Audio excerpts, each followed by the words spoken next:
sometimes you just kind of also feel like maybe I've got to move out of the comfort zone a little bit. And I think for me, that was very hard to see. A lot of people kept yelling at me to move out of the comfort zone because there was so much opportunity outside of it, but I didn't see that. And now that I'm out of it, I can't believe that I didn't see it.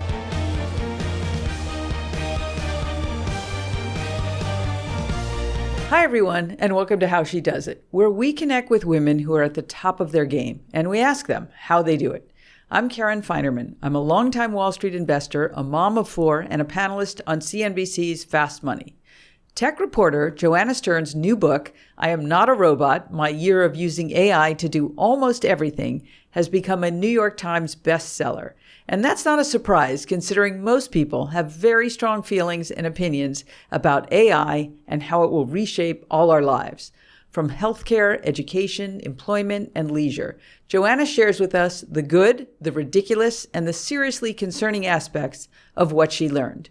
While at the Wall Street Journal, Joanna built a following with her insightful reporting paired with quirky videos like challenging a humanoid robot to load a dishwasher and convincing an AI vending machine to give away things for free.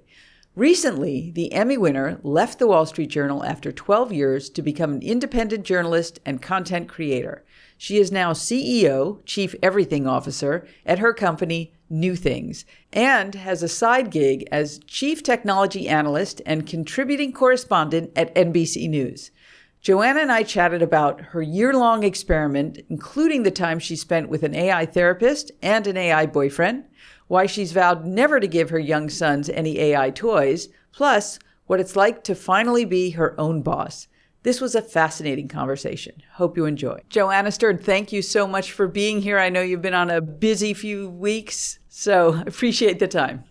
Well, I'm so excited to talk to you. And what's been great about all these conversations is they go in all different directions. And now I feel like I'm ready to write another book. So I'll be back in, another year, apparently, with another book. Excellent. Look forward to it. All right. Well, let's just start here. But before we get to this book and AI, the promise, the perils, everything, I want to start with you. So I know you started your career. You spent time at CNBC and ABC News before landing at the Wall Street Journal as a tech columnist.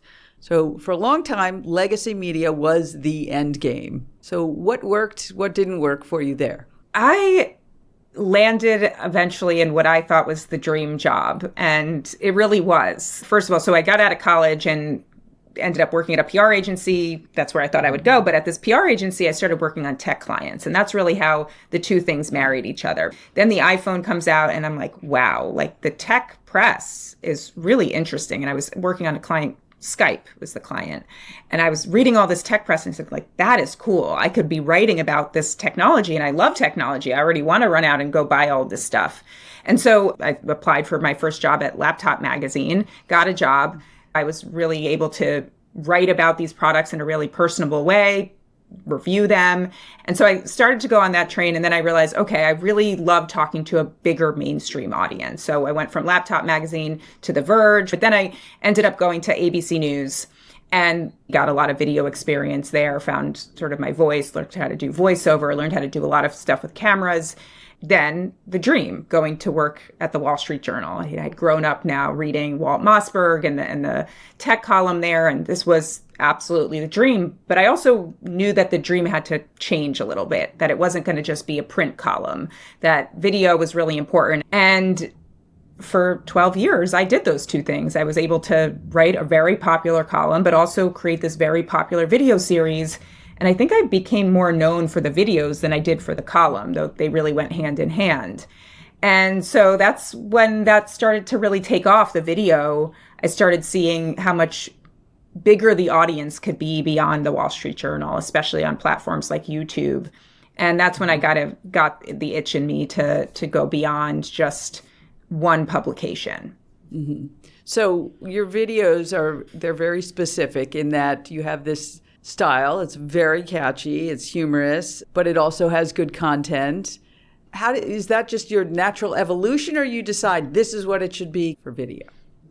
Well, at the Journal, there were a lot of stories I was passing on because they were not very visual and they weren't video forward. And so I would be writing those, but then I would also be really prioritizing the video. And it got to the point where I was feeling like the column is sort of this side hustle. Like it's this thing but it's the main thing that I'm supposed to be doing. But the video is what I'm most interested in doing. I know that I have two audiences. There is an audience that loves to read me. And I've heard from them being on the book tour, being on the road. I hear from a lot of people from Wall Street Journal fans who have come up to me at these events and said, I miss you so much in the Wall Street Journal print. Where can I go to find you to read? I don't like to watch video. And so we have a newsletter for them. And then we know that there's a huge generation and population of people who are watching videos on Instagram and TikTok and X and LinkedIn and YouTube. And that's how they want to get information. And so I don't want to spread myself too thin, but I do know that it is important for me to be able to express myself in both ways. I've heard a few people say to me, I think this book would have been better as a video. I think that it just means that there's a lot of good video ideas in here. There are, but I liked reading it, and I actually liked reading the book, like physically the physical book. Holding the book. Me too. Yeah. I still read an actual book. I mean, I have a Kindle that I'll travel with, but if I can and I'm just going to travel and just read one book, I will take the physical book. About literally holding it in your hand. So, okay, for your career now, you had a very difficult decision of leaving the journal, which had been such an important place for you. When you're making that decision, what were the pros and the cons? How did they lay out? Well, I physically laid them out on a board that I have sitting up here in my office. I put the pros and cons on Post-it notes and colored them and put them all around on this board to kind of see how they looked under different categories. Things like audience, for instance. There were pros on staying at the journal for hitting that audience, but there were also pros for leaving. There were cons on both of those. Money, for instance, there were pros and cons for both of those. Or resources, like leadership and editors, there was pros and cons on these things. And so I laid these all out and looked at it holistically, and I would move things around. And was that, at the end of the day, an easy decision or a difficult one? A very difficult one, I would say. One of the most difficult decisions of my life. I'm not great with change. I've never been great with change in my whole history. Which is funny for a technology It's true. journalist, yeah. Yeah, I mean, for the journal, for me, it was actually very similar to, I would say, a transition from high school to college. Like, this had been my home. It was my home for 12 years. And I had met so many good friends, had so many good editors. I felt so comfortable there. I had a team that I was working with. Everything just that I built over time was right. And so sometimes you just kind of also feel like maybe I've got to move out of the comfort zone a little bit. And I think for me, that was very hard to see. A lot of people kept yelling at me to move out of the comfort zone because there was so much opportunity outside of it, but I didn't see that. And now that I'm out of it, I can't believe that I didn't see it. That's interesting. Yeah, it's the hindsight. You know, people kept saying there'll be more opportunity. You'll have ability to do this. You'll have ability to do that. The videos, and now I'm on the other side of it, and I didn't see what they were saying at the time, but now I see it. Mm-hmm. So I've interviewed a lot of CEOs. I think you're the first chief everything officer, which you are. What have you learned about running your own enterprise called New Things? So many things. I have learned that at a big company, there are a lot of things when you're sitting on the editorial side that you just wonder, what are they doing up there? Why do they have all those people? Why do they have all those marketing people? Why do they have all those sales people? Why do they have all those HR and payroll people? And then you realize now, oh, I could really use a lot of those people. Even just one of those people in each of those things.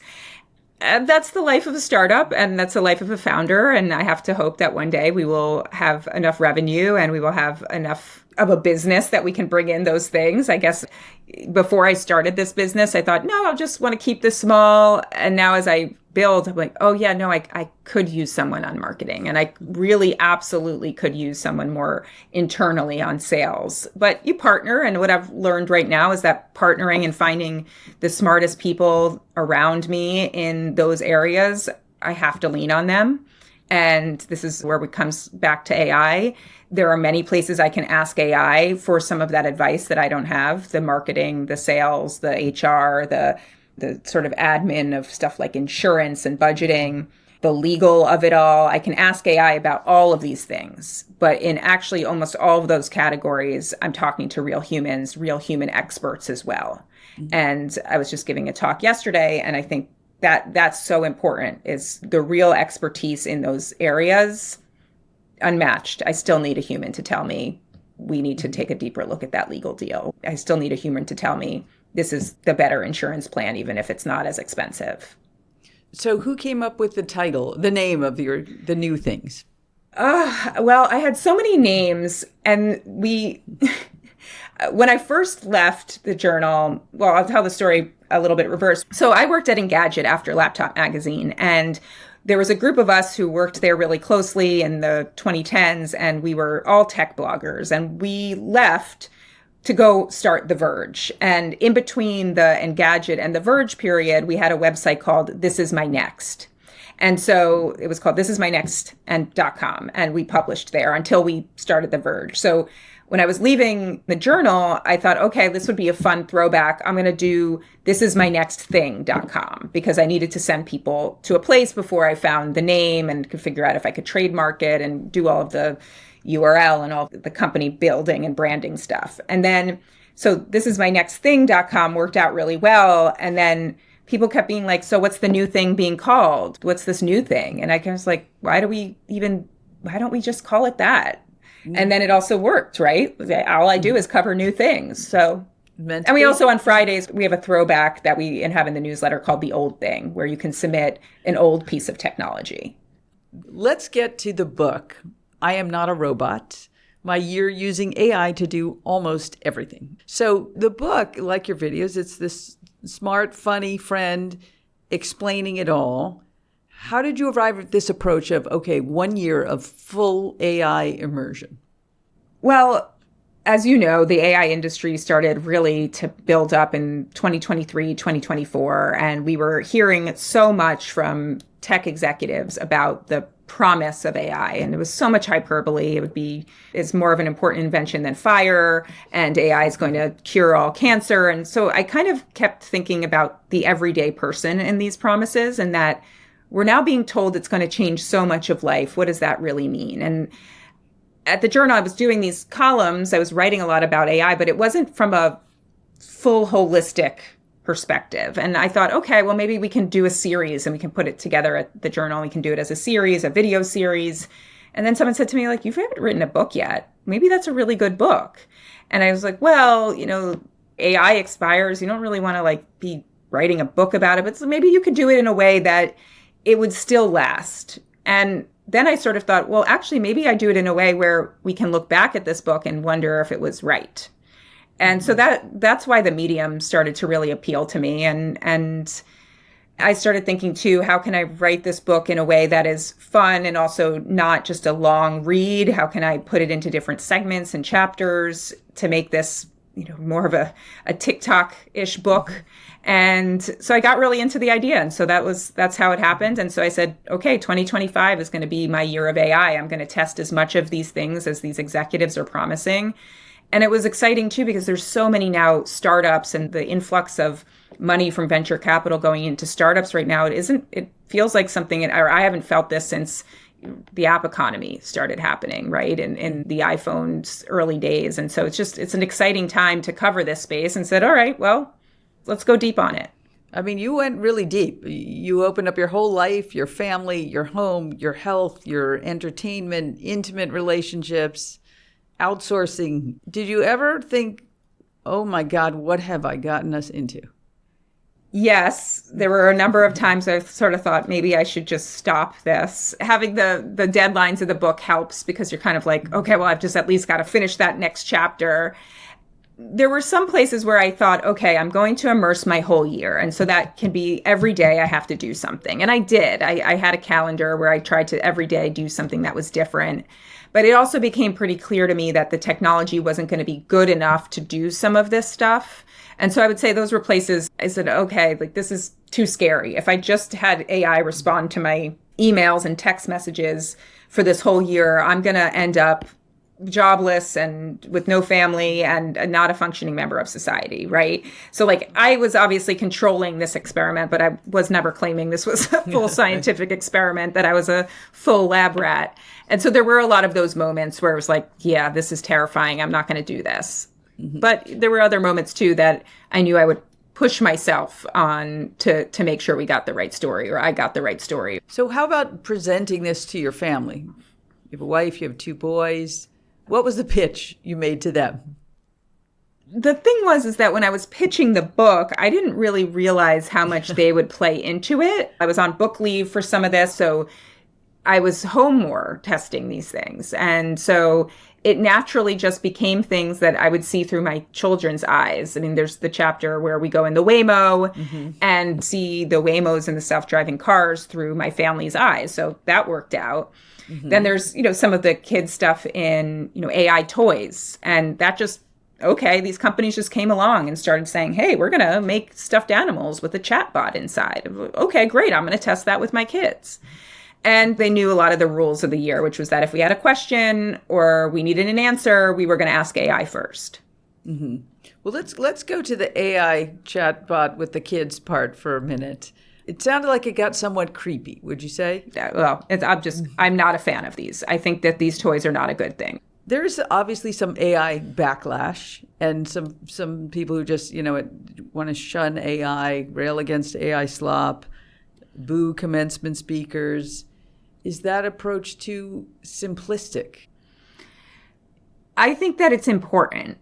And I have said that I think that this is hopeful, because it indicates to me that we are not just accepting this technology as the way things are going to be, and that the backlash shows that we are going to, as humans, make different rules around this technology than maybe we have previously with other technology like social media, where we just at first accepted it. We said, oh, this is so cool. It's so great. And then we saw the downsides and the disadvantages of it years later. So I'm hopeful by it. But I think that, a lot of people keep asking me, are you a doomer? Are you a zoomer? Which one are you? I think it's very nuanced. The book is nuanced, and I went into it trying to find the answer. And I say at the end, I wish I could tell you this is all amazing or this is all terrible. And that's not something anyone can do. Well, one distinction that you make that I think is really interesting is AI as an invasion or an invitation. So tell us what you mean by that.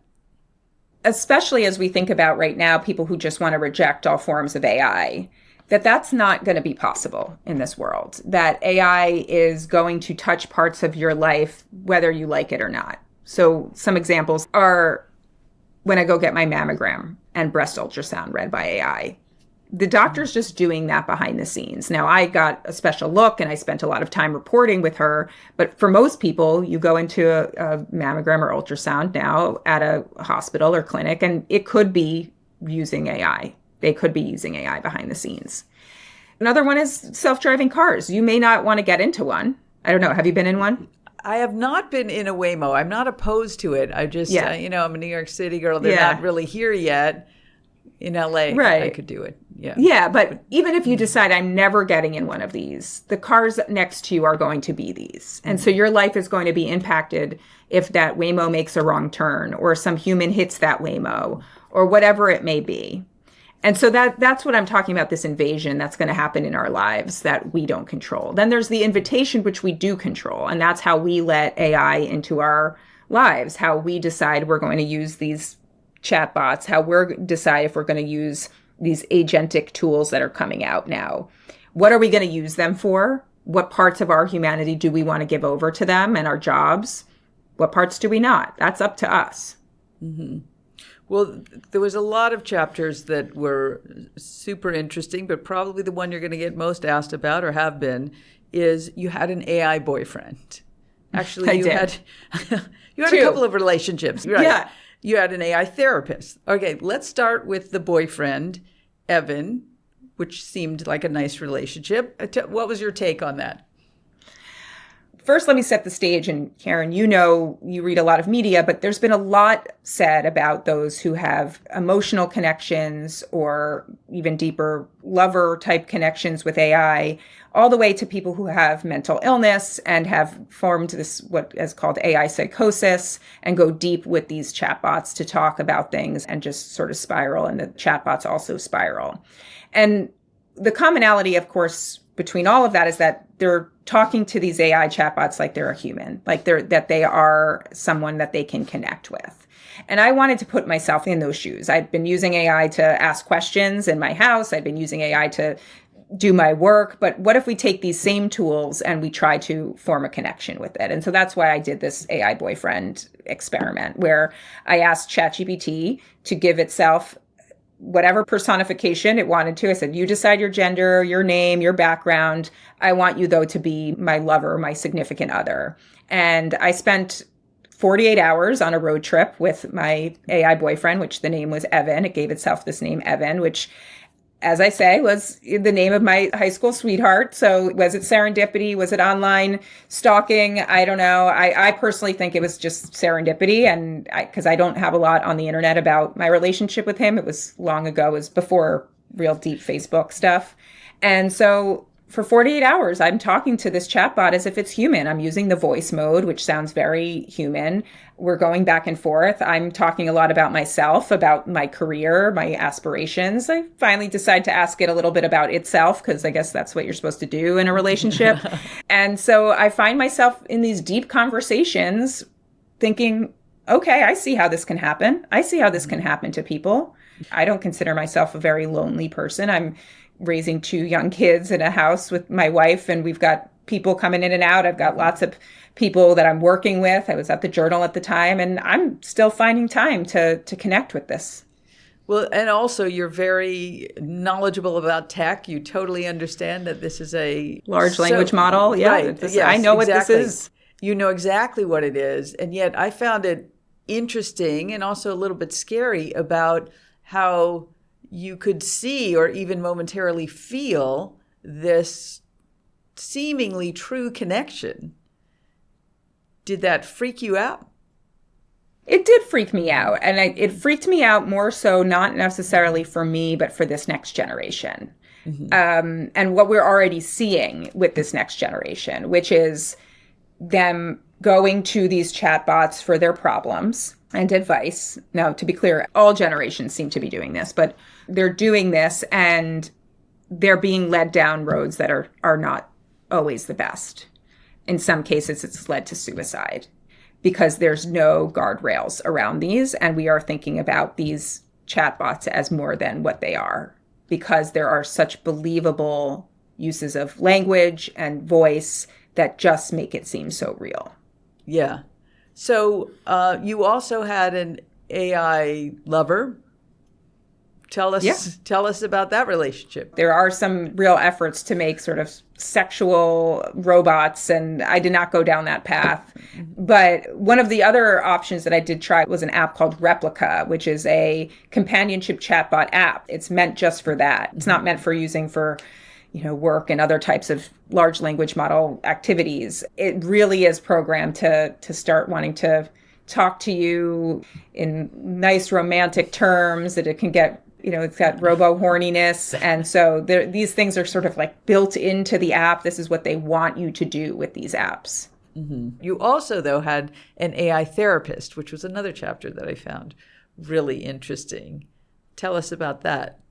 I have been in therapy for a long time, so I was very familiar with how therapy works. And so what I loved about the AI therapist is that you can just so quickly see the signs of the questioning. And the app that I use, they have used cognitive behavioral therapy training, and that's what they've trained on. So you can see so clearly some of the classic therapist moves of the questionings and the following up. And, oh, that's interesting. You see it in it, which is fine when you're with a human because you can see it too, but it's so robotic in a way when you're with an AI therapist.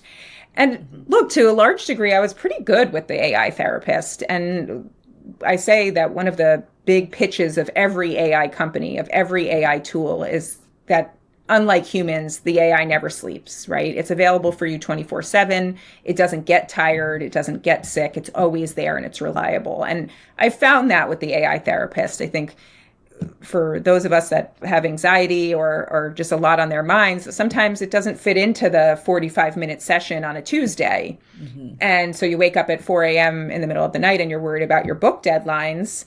Okay, the AI therapist is there, right? Or you wake up at 4 a.m. and you're worried about leaving your job and all the anxiety you have around it, about how you're going to have money and insurance and all these things. And the AI therapist is there. Or later in the book, I have to go for a breast biopsy and I'm sitting in the hospital waiting room and I can text my therapist, but the AI therapist is there. And so there's a lot of benefit to it, but there's also the real risk that these AI therapists have not been trained and they are not bound by the same laws and the same guidelines as human therapists. And I do really think we're going to find a way, and I do think these industries will evolve where AI therapy is very much a part of life. Mm-hmm. So I love therapy, love therapists. Did you start to sort of feel like this could really be a very useful thing in your life?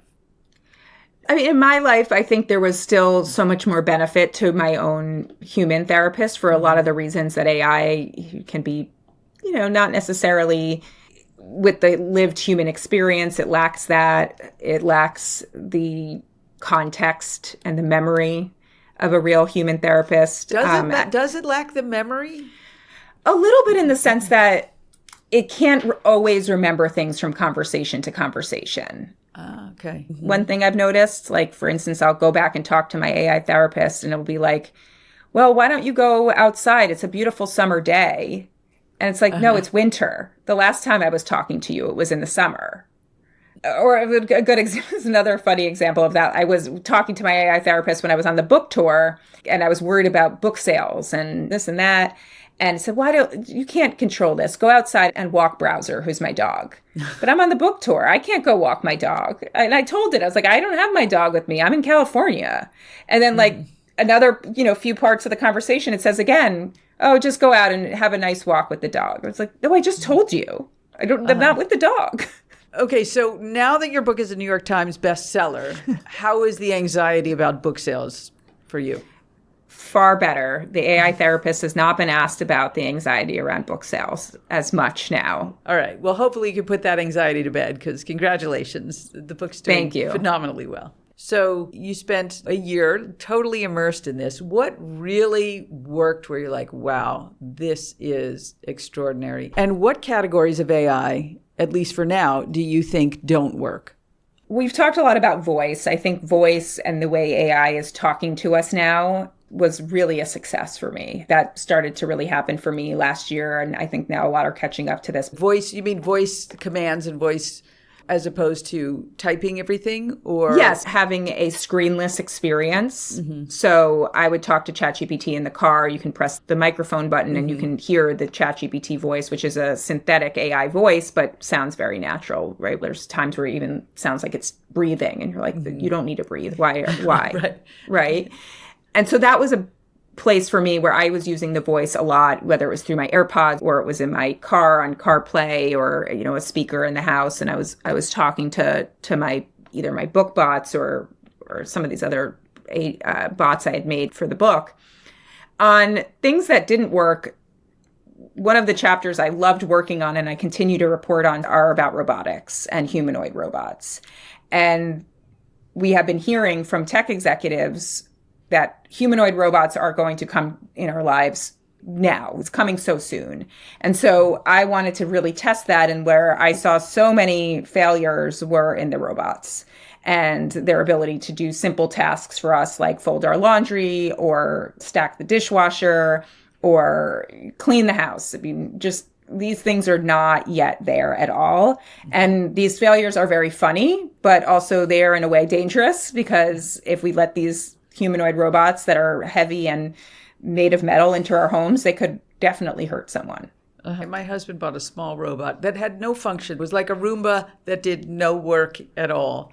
Do you think that will improve really quickly, that there will be some step function where those robots can fold a lot better and you had a cooking robot. How far off would you say that is? These multi-purpose home robots are very far off, but these single task robots in the home that could do just the cooking, as we saw, where this thing doesn't look like a robot. It looks like more like some sort of air fryer or toaster oven mixed with a blender of some sort, right? Those things that can do these single tasks are getting quite good. When you try to have this humanoid robot do multiple things in the home, there's just not enough data. And these companies are trying to gather the data being video of people doing these things to make these robots better. It's just going to take a lot of time for that to happen. And were your kids afraid of any of the robots? No, the kids they're very interested in the robots, as you might imagine. So they think I'm a very cool mom for bringing home all these robots. They like to tease the robots, which I keep telling to them, not a great idea, guys. Like, we don't know about the future.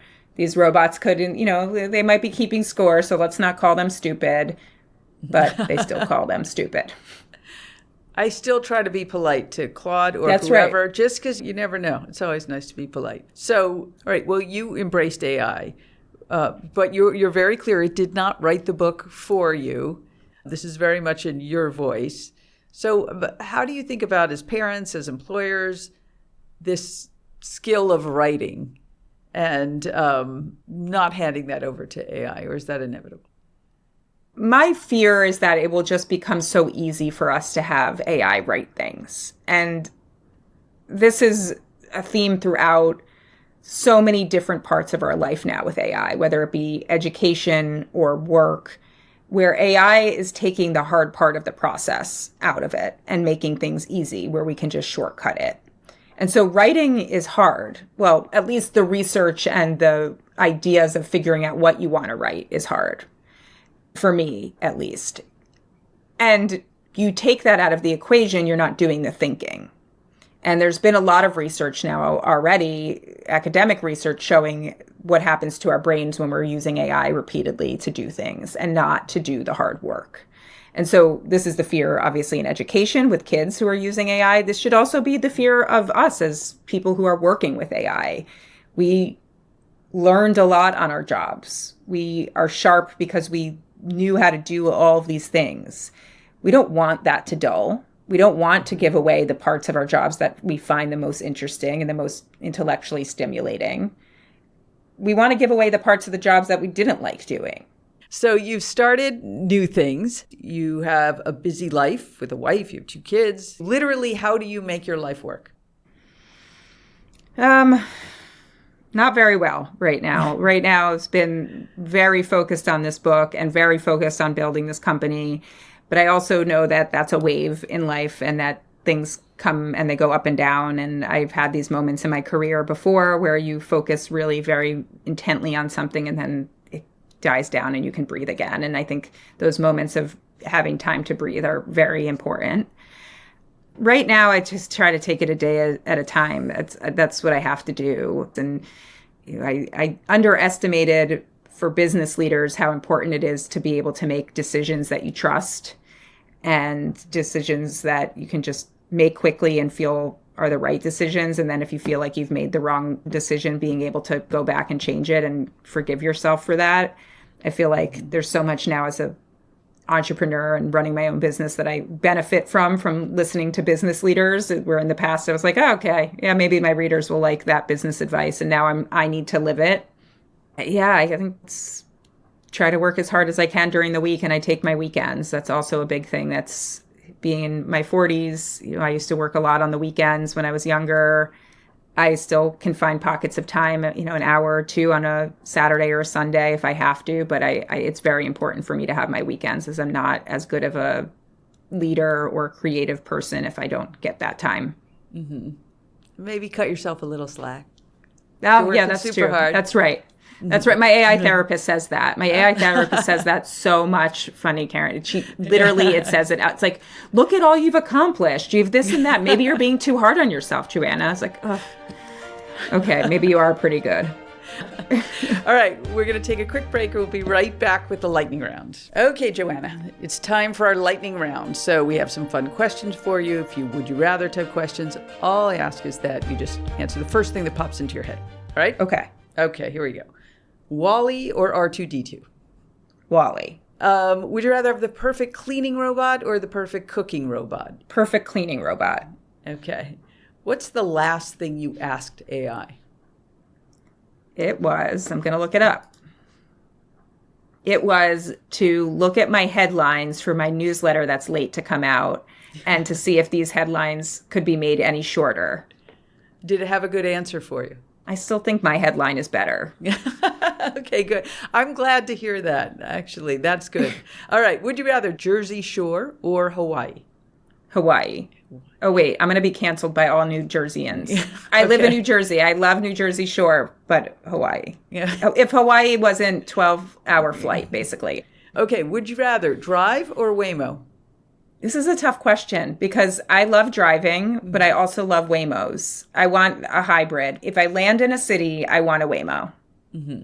Okay. I don't want to drive. I don't want to have to learn new roads, a new car. I don't love it. Mm-hmm. Okay. What books are on your nightstand or your Kindle? Well, right now, I've been buying so many books to help other authors recently, which is a really nice thing when you realize you become an author, you want to buy everyone's new releases. So one of the books is called How Not to Know by Simone Stolzoff. He actually had the same book release day as I did. Oh, okay. So you feel like you have the same birthday kind of. Yeah, we're twins. Connection. Yeah. Okay. So your videos are obviously really funny, but what makes you laugh? I love watching stand-up comedy. One of the most recent ones was Marcelo Hernandez from SNL. He did a great bit about his Latino roots and how hard women have it, and I loved it. Mm-hmm. Okay. What's something you've changed your mind about in the last year? Acai bowls. For or against? For. Oh, okay. I thought this was I was like, why is everyone going to this place to get acai bowls? Why is there a line out the door? And then I had one and I changed my mind. Okay. I don't think we've had that answer before. Last one in two parts. What's the best investment you've ever made and the worst investment you've ever made? And it's a really broad definition of investment. It could be a class or a trip or anything. I don't know if this is really investment. I know the best investment I think I've made has been in myself, in the sense of just giving myself time to think and learn on different jobs. And I think there were times where I thought, well, what am I doing here? Why am I, doing something else? And I invested my own time into learning things. So I would say that's been a very good investment on my end. The worst investment. I've made a lot of bad investments in coffee. As an investment or just you drink too much coffee? I like paying for coffee. I like iced coffees that are made by someone else. And I know that the piece of advice from every leading financial expert is cut out coffee. Don't pay $5 a day for your latte. Mm-hmm. And actually, I don't care. I do. Okay, so compounding, never mind. Okay, that is a very good answer. Joanna, thank you so much for being here. Congratulations on the book. Thank you for having me. It's a super fun read. Joanna's book is I Am Not a Robot, My Year Using AI to Do Almost Everything. And you can check out her latest venture, New Things, on YouTube. Thank you so much for taking time to listen to our conversation on how she does it. Please follow or subscribe to our podcast on Apple, Spotify, or wherever you listen. You can also check out our video podcast on YouTube. And we'd love it if you'd take a moment and follow us on Instagram. That account is @HSDI Podcast. How She Does It is part of Her Money Media, a great source of information on all things that impact your wallet. Our senior producer for How She Does It is Meredith Reese. Producing for Her Money are Catherine Tuggle and Haley Pascalides. Allie Michaels is our social media manager. This podcast is produced at Gotham Production Studios. Our music is from Video Helper, and our show comes to you through Megaphone. Wishing you all a week filled with human connection and creativity. This is one of our last episodes for Season 2. We hope you'll take the time to check out some of the 80-plus conversations you may have missed. In the meantime, thanks for listening. Onward.